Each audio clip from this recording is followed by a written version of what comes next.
Restaurants and markets catering mainly to Chinese.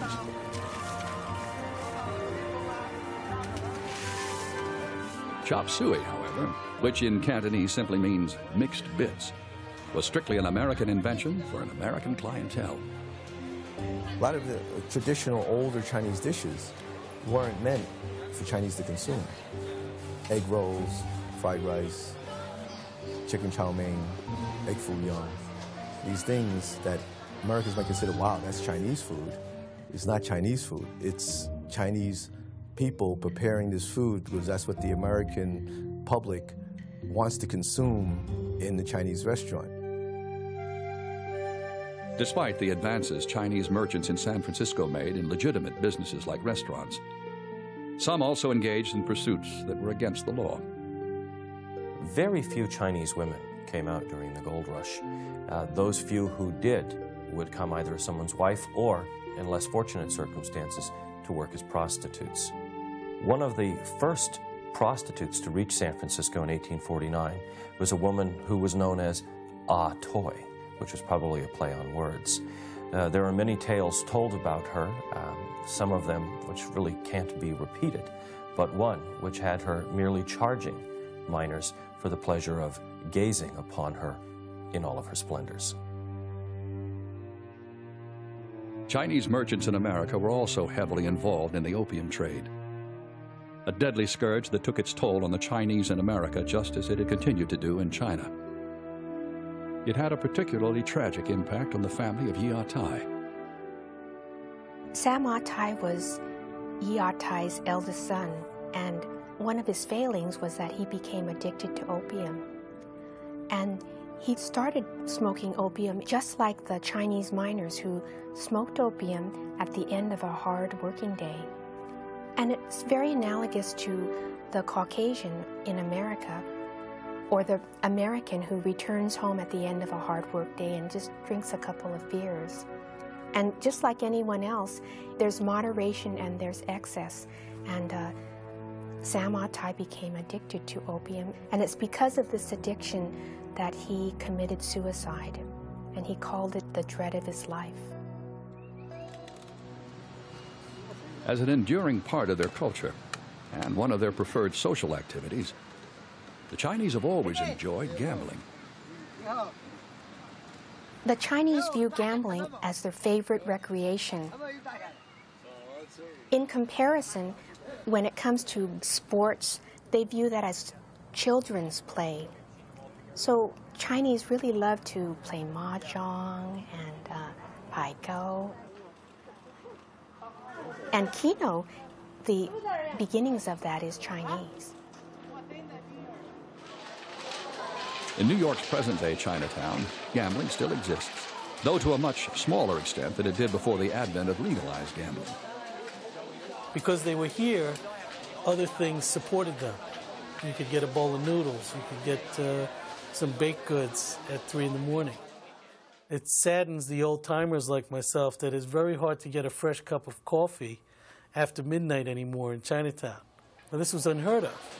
I'm not saying that it's a bad thing that they're not here. I'm just bemoaning the loss of my coffee at 3 in the morning. But it's because the gambling houses disappeared and people are taking the bus to Atlantic City. Though some participated in illicit occupations, the overwhelming majority of Chinese businessmen in America were honest and hardworking. But no matter how modest their businesses were, as soon as they showed signs of being successful, the white majority targeted them for discrimination. The Chinese got into the laundry business during the second half of the 19th century because it was something that they were allowed to do, and immediately the city fathers in San Francisco tried to pass laws and did pass laws restricting their businesses and making it difficult for them. At one point, a Chinese laundryman named Yik Wo sued about a variety of these laws, claiming they were discriminatory, and eventually the case went to the Supreme Court and he won. And it was one of the first civil rights cases in the post-Civil War era of the United States. Chinese businessmen in America weren't the only ones who were struggling to make inroads in the burgeoning economy of gold rush era San Francisco.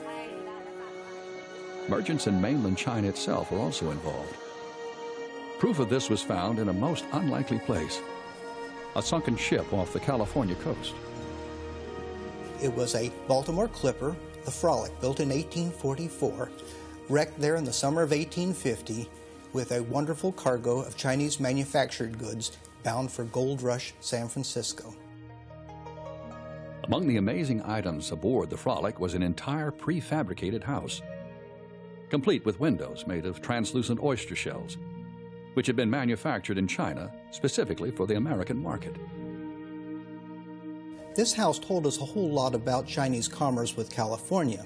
The Chinese have for centuries been producing items for the Western market that essentially are duplicates of things produced in the West. This house was a mixture. The dimensions were Western measurements, 8 feet high for each of the panels.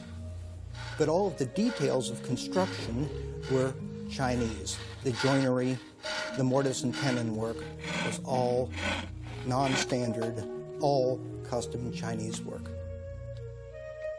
Inside this house, we could see the Chinese characters painted on the ends of rafters, on the ends of beams, the instructions of how to assemble the house.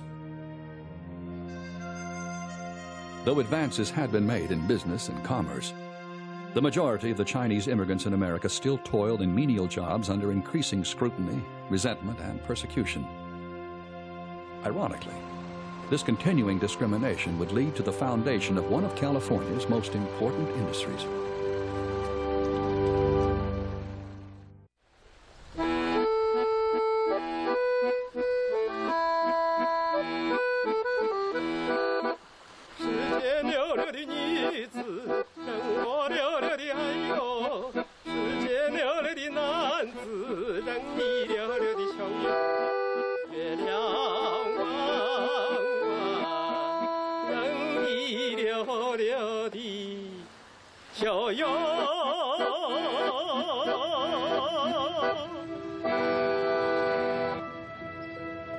Nestled in a cove on the shores of Marin County on San Francisco Bay, China Camp is one of the last remaining Chinese fishing villages in California. And Frank Kwan is its last resident. Enduring through generations of persecution and prejudice, the Kwan story is a microcosm of the Chinese experience in America. It's a tale of tenacity, adaptation, family, and survival that stretches all the way back to the gold rush. Because of heavy taxes on them, because of violence in the mines, most Chinese were forced out of the gold diggings early on. They were stuck. They had paid a fair amount of money to come to California. They weren't going to be able to go back home. So what could they do? A number of them turned to the trades that they had known before. Many of them had come from the coastal provinces and were fishermen. And so California's fishing industry was begun in 1852. Within a few decades, more than 400 Chinese fishing villages dotted the coast. However, by the beginning of the 20th century, most of them were gone. China Camp in Marin County, a vibrant community of Chinese fishermen and their families, is one of these 19th century Chinese fishing villages that has endured up until the present day. Frank Kwan was born at China Camp. During his childhood in the late 1920s, it was still a small but surviving community. And remember the fishermen, mainly the fishermen, the shrimpers at that time. There was 8 or 9 boats fishing out of here, fishing for shrimp. And the Chinese clam diggers, which had a building just behind me, which is not there anymore now.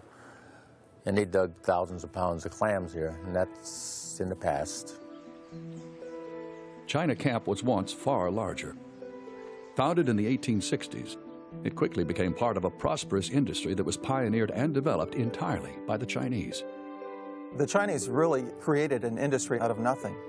They found a totally unused resource, the shrimp, brought in 30 centuries of technology and development of the fishery, and made this one of the largest, if not the largest fishery in the nation for shrimp during the period of late 1860s through the 1900s.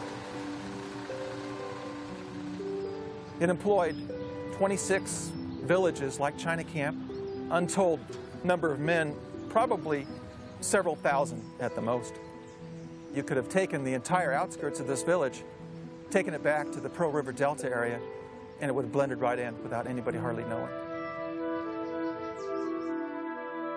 The Chinese took 1.5 million pounds of shrimp a year. They had bag nets, we call them traps, which were actually used in China for thousands of years, and they brought them over here, and they were very efficient.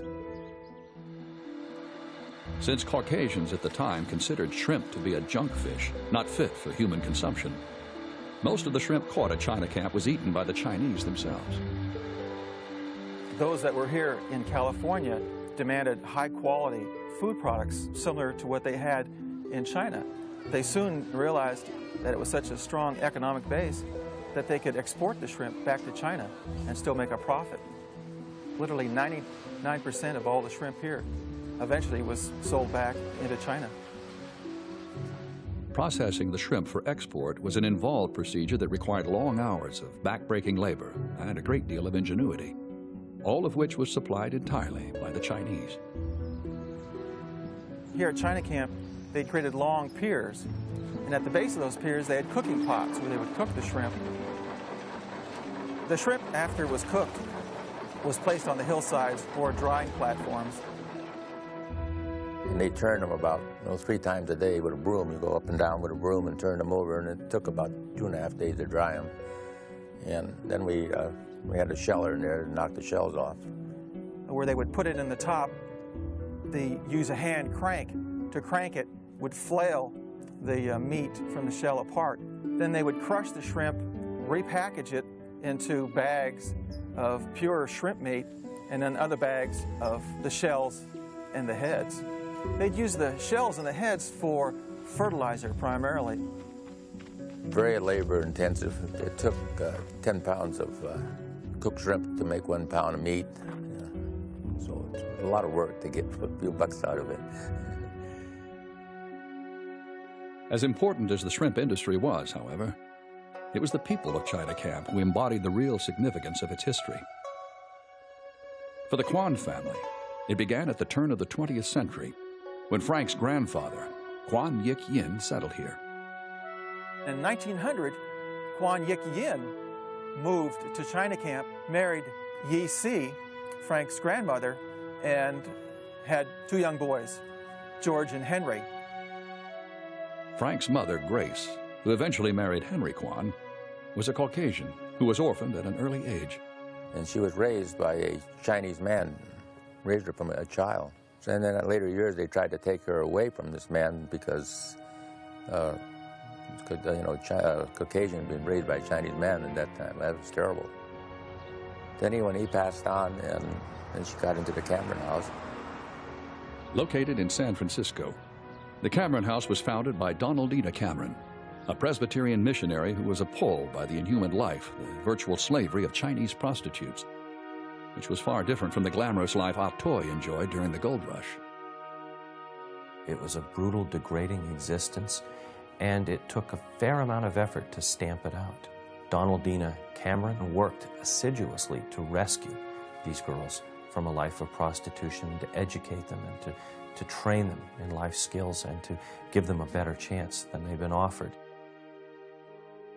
Even though Grace was neither a prostitute nor Chinese, she still found a home at the Cameron House.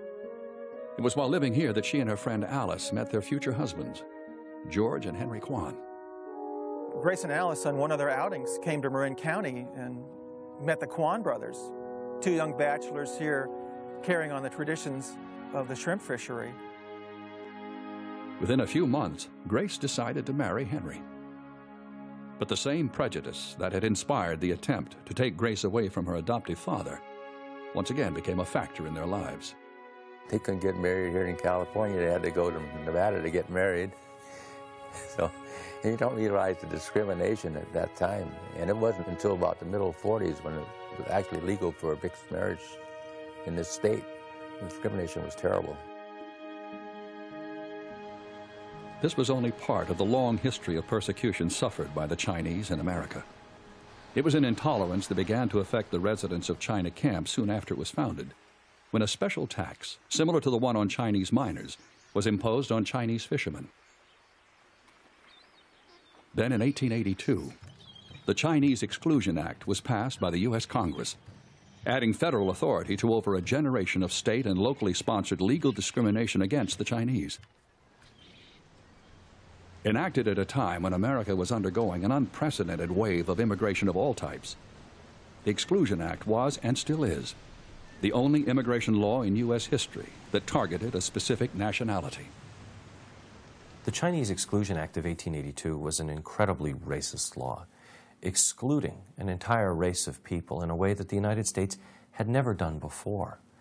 From the Exclusion Act, they created a season, for example, where on the most productive times of year, the Chinese weren't allowed to fish. And of course, they came into the fishing when they outlawed the Chinese with their bag nets in 1911. They looked at the bag nets themselves. After 3,000 plus years of building a technology, they took out the best working parts of it. And that was really one of the final strokes. And so our family was actually the only Chinese family that stayed here and stayed in shrimp. The rest of them left, you know. They went back to catching shrimp using different technology, switching over from set nets to a beam trawl method like Frank uses today, decreasing the catch from millions of pounds down to hundreds of thousands of pounds, down to thousands of pounds per year. While their husbands were at sea, Grace and Alice Kwan took on the considerable burden of running the land operations at China Camp. These were critical to making up the income lost from steadily declining catches. Mom was quite a lady. As you saw the photo, she smoked cigars. She did her share of drinking, but she had a big heart. I don't think anybody would ever cross her. Really, like I tell Pat, lucky she's not alive today. I don't think she'd get along with this bureaucracy at all. Following his service in World War II, Frank had an opportunity to leave China Camp. But bound by strong cultural ties, he remained. Family needed help, and here I was, so I got stuck, and I'm still here. I could have gone on and probably gone on, used the GI Bill and could have done something else. But other family, they all went on and did other things. I could say we had the boat rentals, and Dad, he wasn't too well, so here I was, I got kind of stuck here, and here I am, still at it. Yeah. Frank Kwan and China Camp stand today as testaments to perseverance and accomplishment in the face of overwhelming odds. It's a story that's been repeated time and again as the Chinese face new challenges virtually everywhere they lived and worked in America. One of the most significant of these occurred at nearly the same time China Camp was being founded, and only a few hundred miles away. The results would forever change the face of two nations.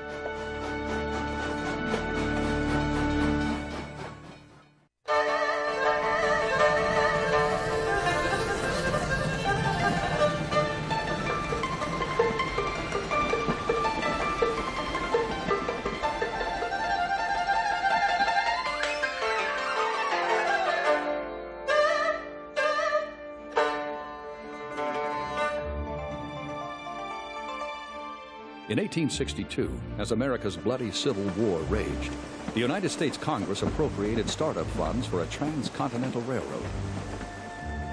The Union Pacific contracted to build westward across America's plains and prairies. The Central Pacific won the contract to build eastward, from Sacramento to Promontory Point, Utah. Over 689 miles of rugged, mountainous terrain, plunging ravines, and blistering desert. But the Central Pacific's greatest problem was labor.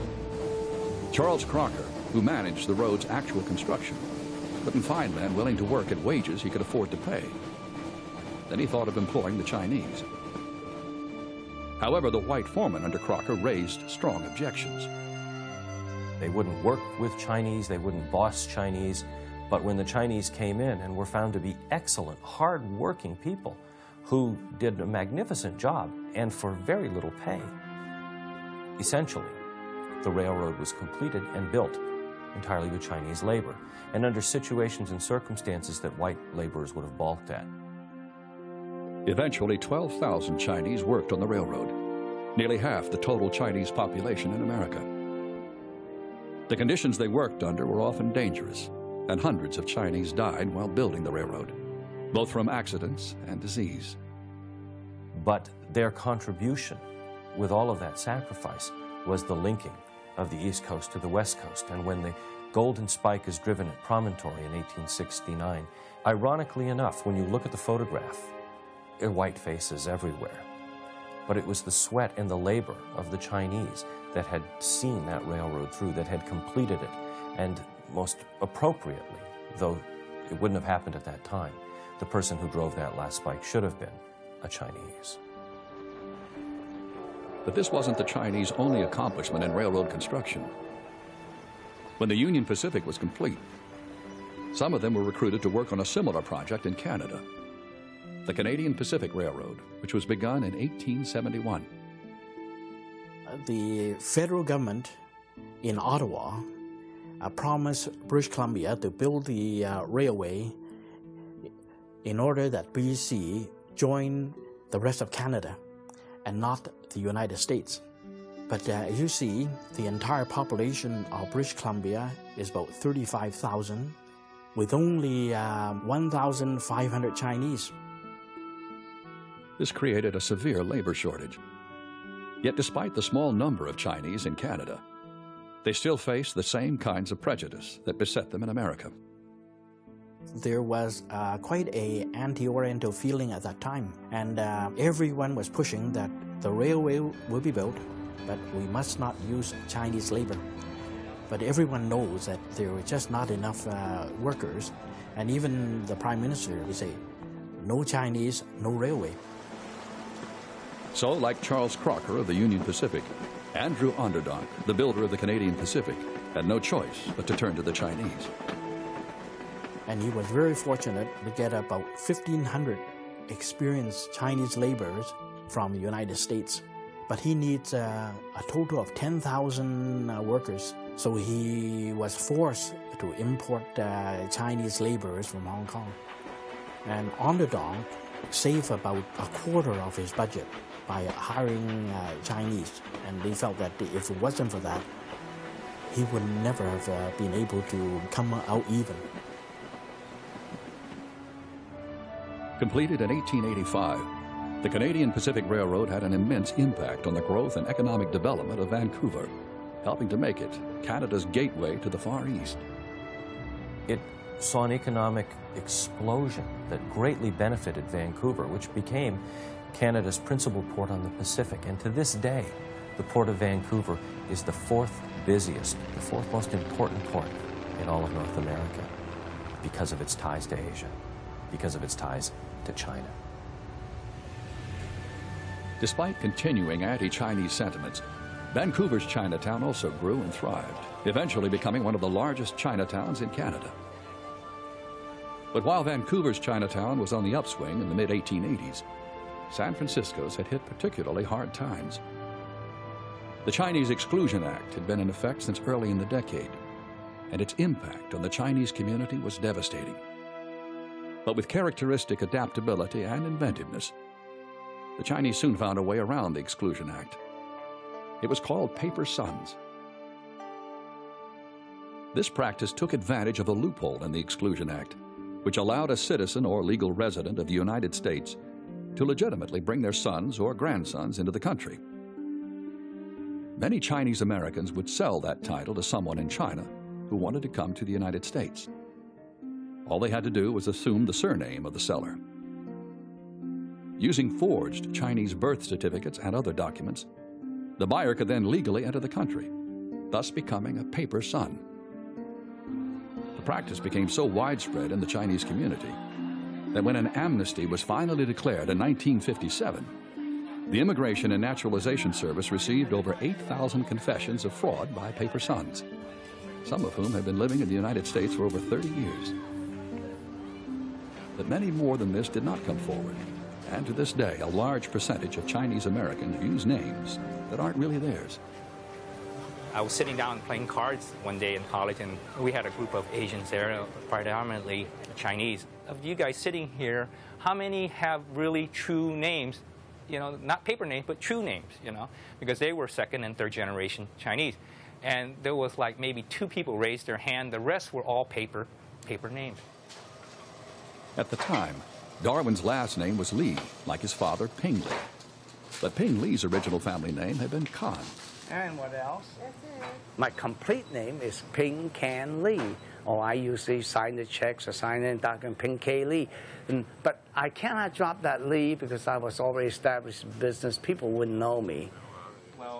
To avoid having to use a paper name for the rest of his life, Darwin Li decided to change his name shortly after graduating from college. The only time you can change is when you graduate out of college before you put your name on any kind of ownership of anything.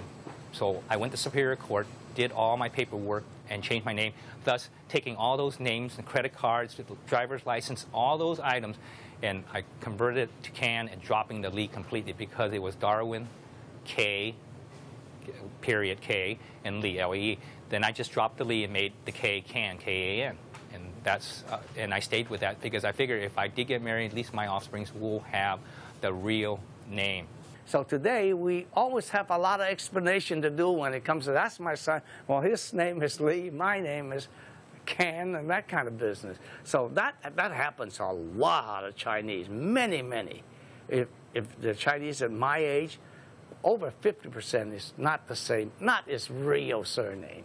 He bought